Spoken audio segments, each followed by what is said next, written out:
March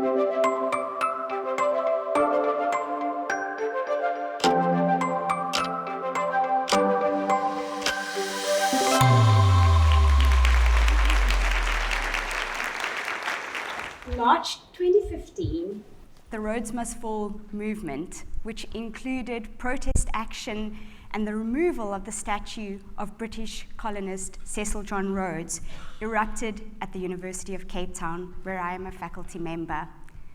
This movement was a push to decolonize universities, but also about the persisting inequities in our city regarding access to clean water, sanitation, and decent housing.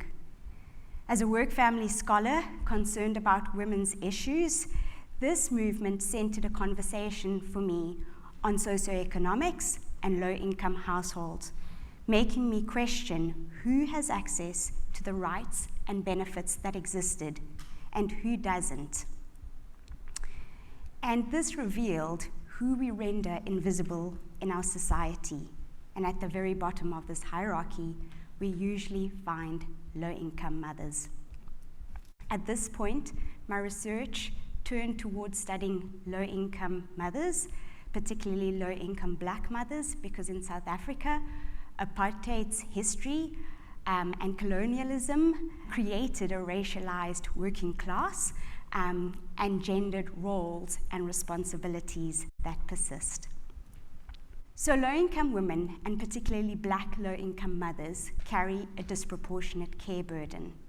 And when studying these women's lives, I began noticing the disconnect between the policies that are meant to benefit all women, but were missing low-income women.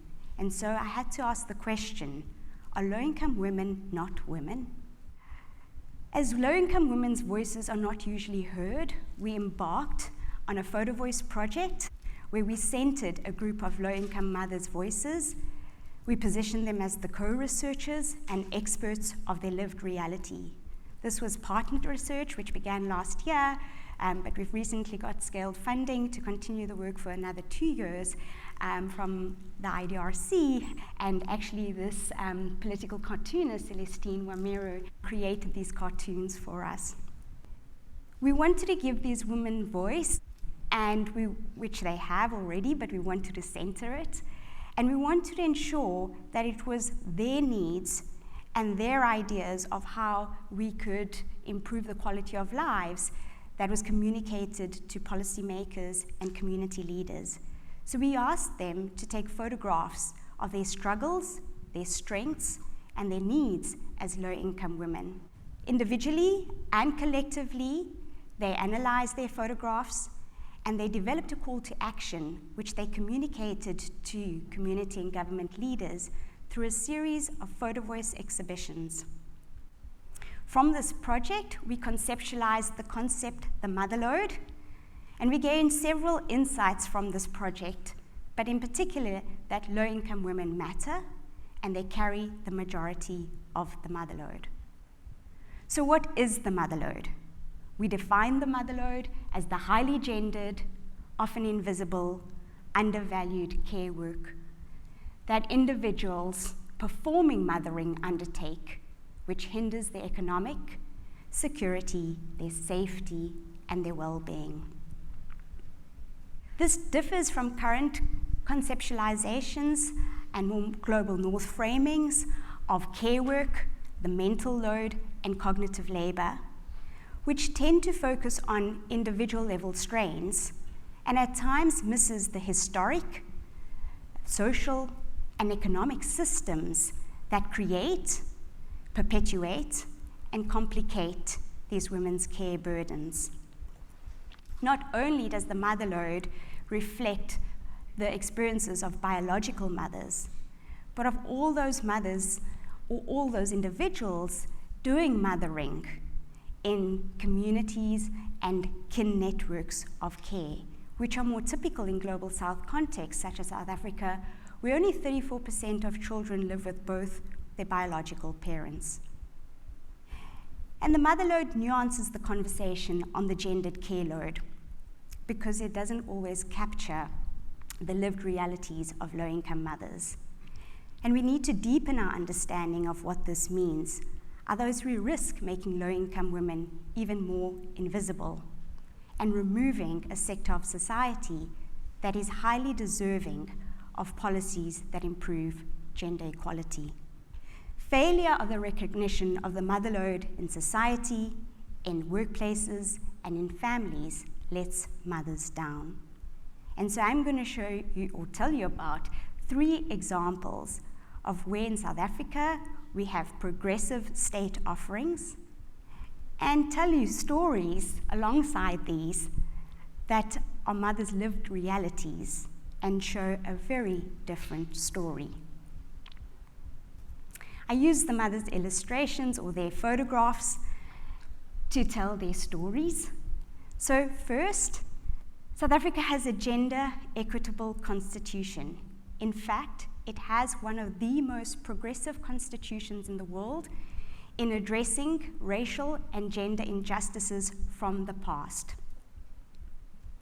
It goes further to addressing other injustices, such as ensuring that explicitly any discrimination is prohibited against sex, sexual orientation, pregnancy, marital status, and some others, and goes even further to protect and promote women's rights, giving them the decision around reproduction.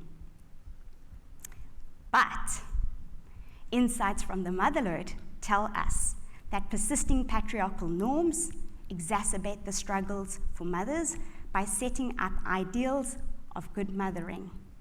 So one of our mothers took this photo that she saw in her child's school hall that said, "Be patient, be attentive, be committed." And she felt that that's what society expects of mothers. But said when you're a low-income mother, that meeting basic necessities is so hard already that to expect us to be patient and attentive is impossible. Another mother added to say, "I feel like selling my shack and moving in with my own mother so that I have somebody to turn to for help when my child says, 'Mama, there is no food.'" And she said, "All I want to tell my child is don't call me mama," because that word sets up so many expectations of care that she has to provide. The mother said they can deal with the hunger for themselves, but they can't explain this to their children why there is no food. Another mother who had a challenging cesarean section and postpartum depression said that stressed minds don't have the ability to tap into patience. A third mother took a photograph of a tree and said that there's no time for low-income women to even pause to look at a tree. You can't relax and just enjoy the peace and tranquility of this tree. Our context of poverty makes peace unreachable.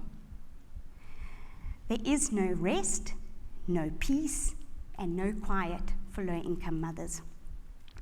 So the maternal mental health dimension that is exacerbated from patriarchy is not being reduced by these progressive, gender equitable policies.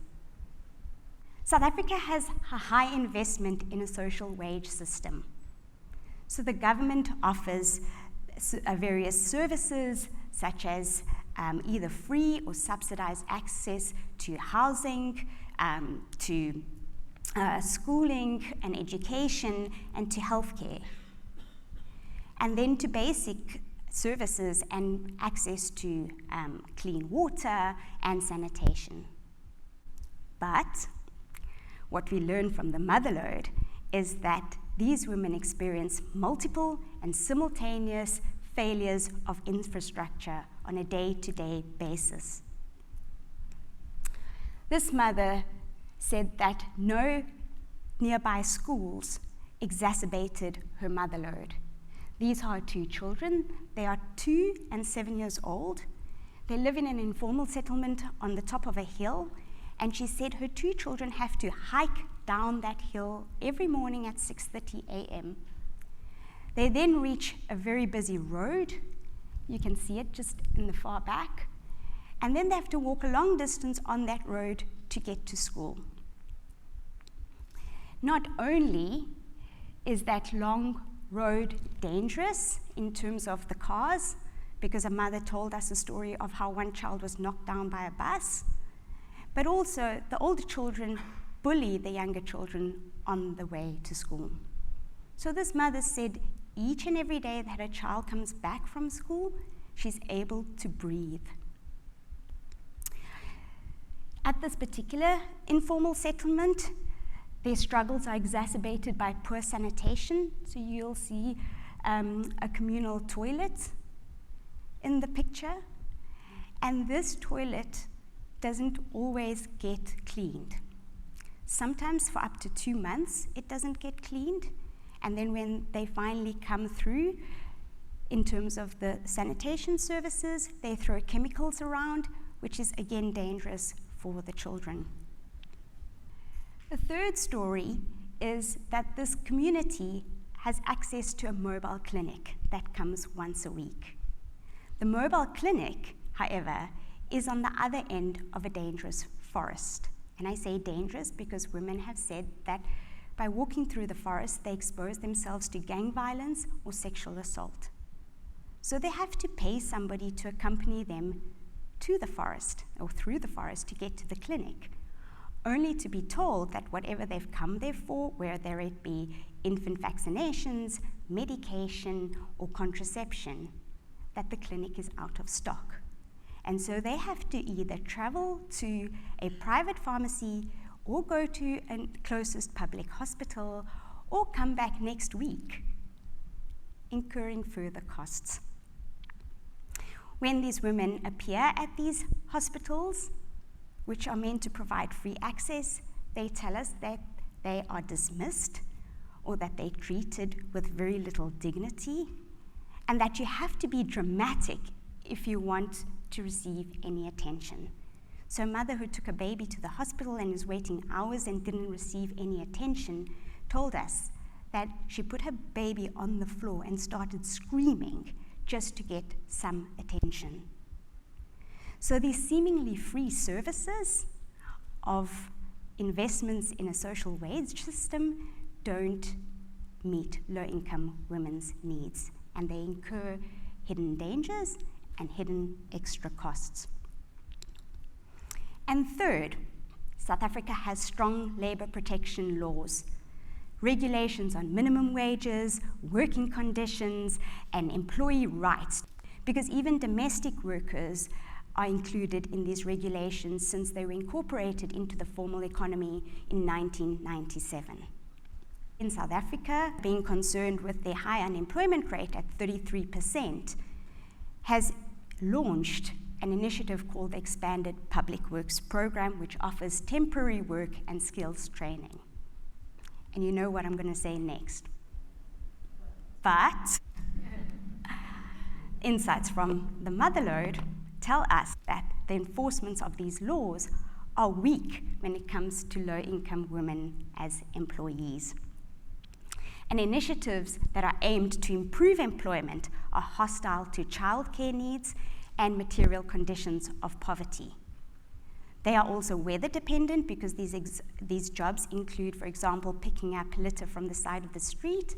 And so low-income women often wouldn't take these up if it's raining in the winter months, when their children are more prone to getting ill, and when there's 3 weeks, for example, of winter school holidays, and they have childcare needs, with additional pressures of providing an extra meal while the schools are closed. As job opportunities are scarce, community members become gatekeepers of access to jobs and job information. Often, if individuals share job information, they want something in return. And because the jobs are often kept within male networks, the exchange is either financial or for sexual favor or something else. Economic opportunities are therefore not really easily accessible to low-income women, even though there are government initiatives for these. And often when there are opportunities that women can take up, the cost of childcare and the cost of transport exceeds what they would earn for the day. So the motherload is layered, it's complex, and it's costly. It deprives low-income mothers access to economic security, and it deprives them of well-being. It needs urgent recognition and attention in policies, focusing on those that often get forgotten. By increasing the visibility of the layers of the motherload, we can improve policy impact, especially for low-income women. So while our team continues this work to recognize, reduce, and redistribute the motherload, I'm asking from you as the audience to ensure that policies that exist attend to those populations that often get neglected, and to collaborate with those excluded populations in policy development, seeing them as the experts, and make the invisible visible. Thank you.